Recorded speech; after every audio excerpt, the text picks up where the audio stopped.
నమస్కారాలు. మరి అదే విధంగా మన మినిస్టర్ గారైన శ్రీనివాసరెడ్డి గారికి వెల్కమ్, స్వాగతం, సుస్వాగతం.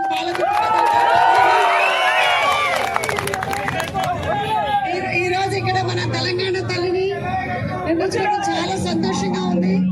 ఇది మన సెకండ్ తెలంగాణ తల్లి. మొత్తం తెలంగాణ రాష్ట్రంలోనే కొత్త తెలంగాణ తల్లి సెకండ్ వన్. ఇప్పుడు మన తెలంగాణ తల్లి మన ఇంట్లో మన అమ్మ ఎట్లా ఉంటుందో అట్లానే ఉంది. ఈ రోజు ఇక్కడ ఈ సక్సెస్ ఈ మీటింగ్ సక్సెస్ చేయడానికి ప్రతి ఒక్కరికి పేరు పేరున నమస్కారాలు. మరి ఎమ్మెల్యే గారు కూడా మాట్లాడుతున్నారు. ప్లీజ్ అందరూ ఈరోజు మన పాలకుర్తి మండలంలో తెలంగాణ తల్లి విగ్రహాన్ని పెట్టుకోవడం నిజంగా మన అందరి అదృష్టం అని అనుకోవాలి. ఇది రెండో విగ్రహము. తెలంగాణ తల్లిని చూస్తే మన నానమ్మనో అమ్మమ్మనో తాతమ్మనో గుర్తొచ్చే విధంగా ఉంది.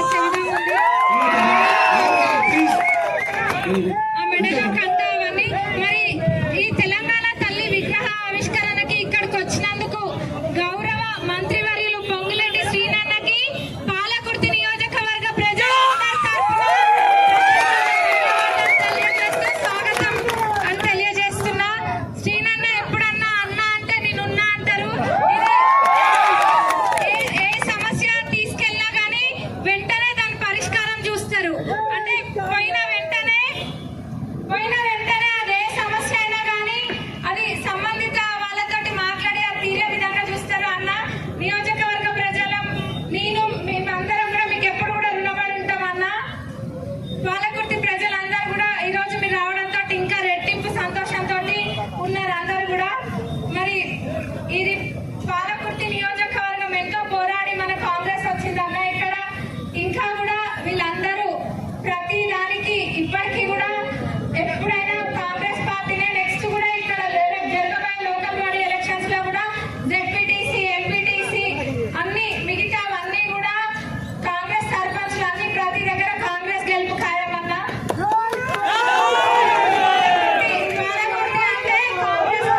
అనే విధంగా ఉంటది.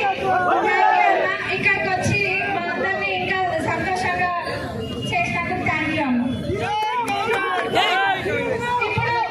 ఇప్పుడు మనందరి అభిమాన నాయకుడు మన ఇంట్లో పెద్దన్న మన పొంగులేటి శ్రీనన్న గారు మాట్లాడతారు.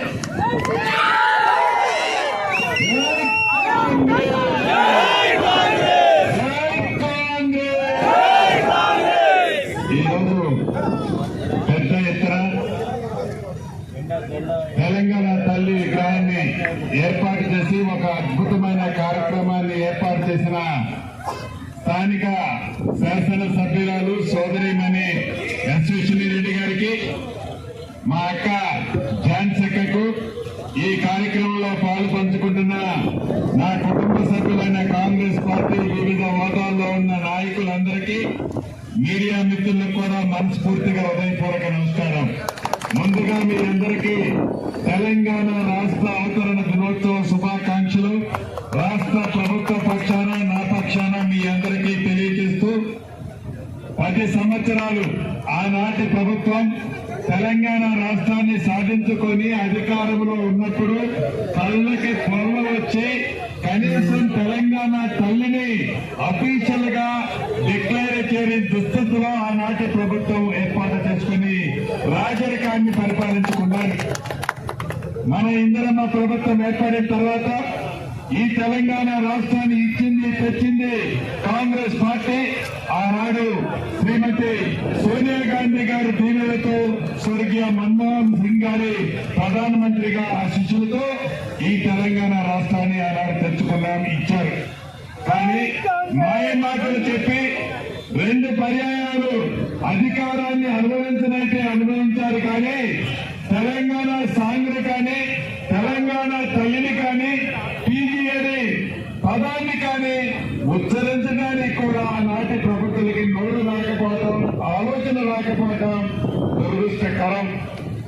తెచ్చుకున్న తెలంగాణ ఇచ్చిన మన పార్టీ మొట్టమొదటిసారిగా తెలంగాణ రాష్ట్రంలో ఇందిరమ్మ ప్రభుత్వం వచ్చిన తర్వాత గౌరవ ముఖ్యమంత్రి రేవంత్ రెడ్డి గారి నాయకత్వంలోని మన ఇందిరమ్మ ప్రభుత్వం పేదవాడి కన్నీరు తెచ్చే దిశగా అనేక సంక్షేమ కార్యక్రమాలు ఆనాటి ప్రభుత్వం చేసిన వాటిని మళ్లీ తిరిగి చేస్తూ ఇచ్చిన వాగ్దానాలని రాష్ట్ర ఆర్థిక పరిస్థితి బాగలేకపోయినా తల తాకట్టు పెట్టైనా మహిళల కోసం, నిరుద్యోగ యువత కోసం, రైతన్న కోసం మన ప్రభుత్వం చిత్తశుద్ధితో ఈనాడు పేదవాడు కన్నీరు తెచ్చే దిశగా మన ప్రభుత్వం ఈనాడు పనిచేస్తుంది. అది తట్టుకోలేక ఇదే వరంగల్లో ఒక 20 రోజుల క్రితం, 4 రోజుల క్రితం ఆనాడు టీఆర్ఎస్ పార్టీ, ఇప్పుడు బీఆర్ఎస్ పార్టీ అని చెప్పుకునే నాయకులు ఎటువంటి అవాకులు చవాకులు పేలారో మనకు తెలియంది కాదు. ఈ నియోజకవర్గానికి మాజీ శాసనసభ్యులు కూడా ఆ సభలో ఎలా మాట్లాడారో తెలియంది కాదు. సచ్చిన పాముని పదే పదే చంపే ఉద్దేశం చచ్చిన పాము చచ్చే ఉంటుంది. అది ఏదన్నా అది చచ్చిన పాము. మాయ మాటలతో మళ్లీ ఏదో మధ్య పెట్టాలని తాపత్రయపడటం తప్ప తెలంగాణ ప్రజలకు తెలుసు, ఈ పాలకుర్తి ప్రజలకు తెలుసు, ఏ మంచి జరగాలన్నా అది ఇందిరమ్మ రాజ్యంతోనే సాధ్యమని. కాబట్టి తాటాక చప్పళ్ళకి భయపడేది ఎవరూ లేడు. ఇది ఇందిరమ్మ రాజ్యం. ఈ ఇందిరమ్మ రాజ్యంలో మీ చప్పళ్ళు చూసి ఎవరు పోసుకునే వాళ్ళు లేరు. ఒకసారి పెట్టారు, మళ్ళీ రేపు స్థానిక సంస్థ ఎన్నికల్లో కూడా ఇందిరమ్మ ప్రభుత్వాన్ని పూర్తి మద్దతుతో స్థానిక సంస్థ ఎన్నికల్లో కూడా పూర్తి మద్దతు ఈ నియోజకవర్గ ప్రజలు కూడా చూపించుతున్నారు. అనేక సంక్షేమ కార్యక్రమాలు ఈనాడు మన ప్రభుత్వం చేస్తుంది. 200 యూనిట్ల ఉచిత కరెంటు కానీ, 500 రూపాయలకే గ్యాస్ మెత్తు కానీ